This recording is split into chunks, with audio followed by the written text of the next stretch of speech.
સ્વાગત છે। આગળ વાત કરીએ તો સુરેન્દ્રનગર જિલ્લામાં પણ વહેલી સવારથી જ ધોધમાર વરસાદ જોવા મળી રહ્યો છે। જી હા, સુરેન્દ્રનગરના ચોટીલા, થાન, શાલા, લીંબડીમાં મુસળધાર વરસાદ વરસી રહ્યો છે।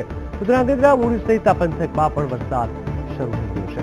વરસાદના આંકડા ઉપર નજર કરીએ તો વઢવાણમાં 3.5 ઇંચ, સાયલામાં 3 ઇંચ, દસાડામાં 2 ઇંચ, મૂળીમાં 6 ઇંચ વરસાદ નોંધાયો છે, જ્યારે થાનમાં 3 ઇંચ, લખતરમાં 1.5 ઇંચ વરસાદ નોંધાયો છે। વરસાદ શરૂ થતા ખેડૂતોમાં ખુશીની લાગણી છવાઈ ગઈ છે।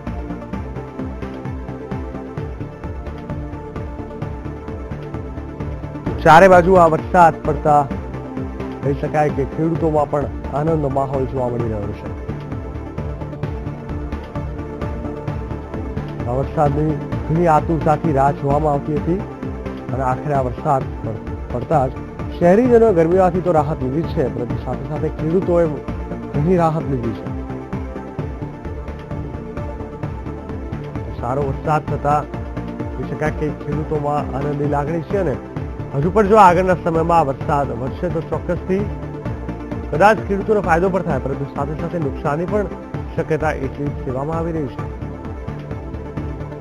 મહેસાણામાં 2 ઇંચ, મૂળીમાં 5 ઇંચ જેટલો વરસાદ થયો છે।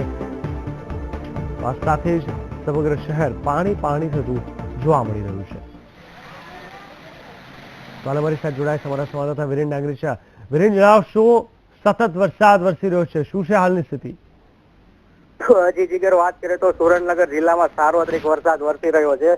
ખાસ કરીને ચોટીલામાં 18 ઇંચ જેટલો વરસાદ નોંધાયો છે, જ્યારે સુરેન્દ્રનગર જિલ્લાના તમામ તાલુકાઓની વાત કરીએ તો સાયલા, મૂળી, લીંબડી, ચુડામાં સરેરાશ 4 ઇંચ જેટલો વરસાદ પડ્યો છે। હાલ પણ ધીમી ધારે વરસાદ વરસવાનું ચાલુ છે, જોકે ક્યાંય અનિચ્છનીય બનાવો કે પૂરમાં તણાઈ જવાના બનાવો હાલ સામે આવ્યા નથી અને તંત્ર દ્વારા નીચાણવાળા વિસ્તારોને એલર્ટ કરી નાખવામાં આવ્યા છે। જી જીગર, બિલકુલ, સમગ્ર માહિતી આપવા માટે ધન્યવાદ। તો તંત્ર પણ અત્યારે સાવધ થઈ ગયું છે અને તકેદારીના પગલે નીચાણવાળા વિસ્તારોને યોગ્ય સ્થળે ખસેડવામાં આવી રહ્યા છે।